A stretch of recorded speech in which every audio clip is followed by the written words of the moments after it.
ક્યાંક મોજ શોખ માટે ગુના આચરતા હોય છે તો ક્યાંક મજબૂરીમાં ગુનો કરવા મજબૂર બને છે અને આવો જ મજબૂરીમાં ચોરીનો એક કિસ્સો પાલનપુરમાં સામે આવ્યો છે। આ ઘટનામાં એક વૃદ્ધ આરોપીએ એક વૃદ્ધ ફરિયાદીને ટાર્ગેટ બનાવી અને ચોરી કરી હતી। પાલનપુરના નવા ડાયરા 7 સંચા વિસ્તારમાં રહેતા વૃદ્ધ શરીફભાઈ જમાલભાઈ શેખે પાલનપુરમાં નાણાં ધીરધારનો વ્યવસાય કરતા વૃદ્ધ વેપારીને રોકડ અને સોના ચાંદીના દાગીનાની બેગની સ્નેચિંગ કરી લીધી। ત્યારે સમગ્ર ઘટના જોઈએ તો 7 ડિસેમ્બરે પાલનપુરના અંબિકાનગર ઈદગાહ રોડ પર 2.56 લાખની રોકડ અને સોના ચાંદીના દાગીનાની કુલ 11 લાખ રોકડ ભરેલ બેગ સ્નેચિંગ થઈ ગઈ હતી।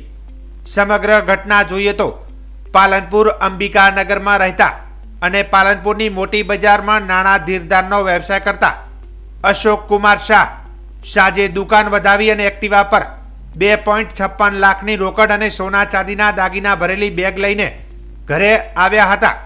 જો કે જ્યારે ફરિયાદી વૃદ્ધ અશોકભાઈ શાહે પોતાનું એક્ટિવા પાર્ક કરવા ગયા ત્યાં જ અજાણ્યો ઈસમ આ રોકડ અને દાગીના ભરેલી બેગની સ્નેચિંગ કરી ફરાર થઈ ગયાની ફરિયાદ પાલનપુર પૂર્વ પોલીસ મથકે ફરિયાદીએ કરી હતી। ત્યારબાદ ગુનાની ગંભીરતાને લઈને જિલ્લા પોલીસ વડા દ્વારા એલસીબી એસઓજી અને પૂર્વ પોલીસ સ્ટેશનની 4 ટીમો બનાવી અને તપાસ હાથ ધરી હતી। જો કે આ તપાસ દરમિયાન પોલીસે 200થી વધુ સીસીટીવી કેમેરા ચેક કર્યા હતા અને ટેકનિકલ સર્વેલન્સ અને હ્યુમન સોર્સની આખા ગુનાનો ભેદ ઉકેલી લીધો હતો।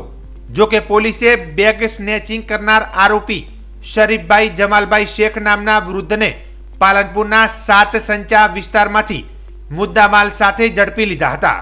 ત્યારે પોલીસ તપાસમાં અને આરોપીની પ્રાથમિક પૂછપરછમાં આ વૃદ્ધ આરોપી અને નાણાંની જરૂરિયાત ઊભી થઈ હતી અને કોઈ રસ્તો ન દેખાતા આખરે તેઓએ ચોરી કરવાનું નક્કી કર્યું હતું અને વર્ષોથી આ વેપારીને ઓળખતા અને તેમના ટાઈમ ટેબલ અનુસાર તેઓએ સ્નેચિંગનો પ્લાન બનાવ્યો હતો અને આરોપી વૃદ્ધને પણ ખબર હતી કે ફરિયાદી પણ વૃદ્ધ છે એટલે કે ભાગી શકવાના નથી અને આ મોકો જોઈને ફરિયાદીના ઘર પાસેથી જ લાખોના રોકડ રકમ અને દાગીનાની બેગ સ્નેચિંગ કરી હતી।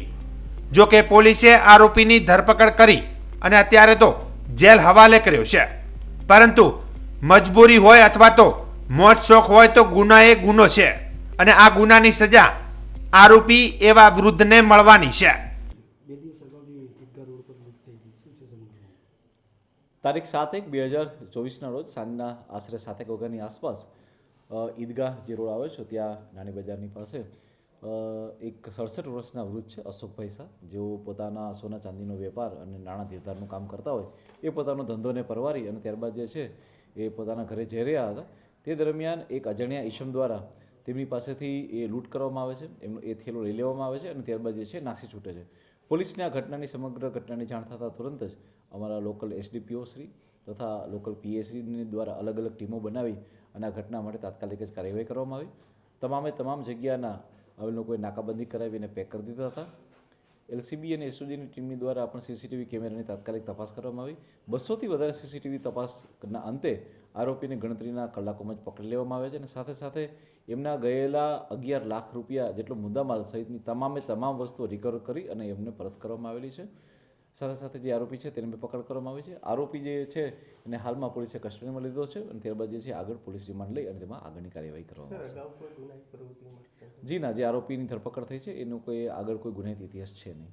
7 તારીખના દિવસે સાંજના અમારા ભત્રીજા અશોક કુમાર પૂનમચંદ શાહ, જેમની મોટી બજાર દુકાન ચાલે છે ધીરધારની, નાણાં ધીરધારની, અને ત્યાંથી દુકાન ઉપરથી બધું જોખમ લઈ કેશ, પૈસા, દાગીના એ બધું લઈ અને એમનું મકાન ગઠામણ દરવાજા શામળામાં આવી જૈન દેરાસરની સામે આવેલું છે અને 7 વાગે તેઓ સ્કૂટર લઈ અને એમના ઘર આગળ પહોંચ્યા અને ત્યાંથી સ્કૂટર ઉપરથી નીચે ઉતરી અને હાથમાં જોખમની થેલી લીધી અને લીધા પછી તરત જ કોઈક હરામખોર આવી અને એમના હાથમાંથી આ થેલી જૂટવી અને ભાગી ગયેલ અને પછી તપાસ કરતો અમે તરત જ પોલીસ ખાતાને જાણ કરેલી અને એ વખતે બધા જ ખાતાઓવાળા આવી ગયેલા અને લગભગ એ લોકોએ 100 થી 200 કેમેરાઓમાં ઝીણવટભરી તપાસ કરેલી અને અમને 24 કલાકની અંદર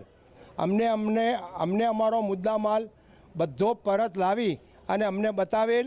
એટલે અમે બનાસકાંઠા એસપી સાહેબ ગણો કે પીઆઈ સાહેબો ગણો કે પોલીસ સ્ટાફ ગણો, દરેકને ખૂબ ખૂબ ધન્યવાદ આપીએ છીએ કે આ 24 કલાકની અંદર અમે લોકો એવું નહોતા માનતા કે અમારો માલ આટલો ઝડપી પરત આવશે, પણ 24 કલાકની અંદર આ લોકોએ જે તનતોડ મહેનત કરી અને અમારો મુદ્દા માલ બધો પરત લાવીને આપ્યો છે.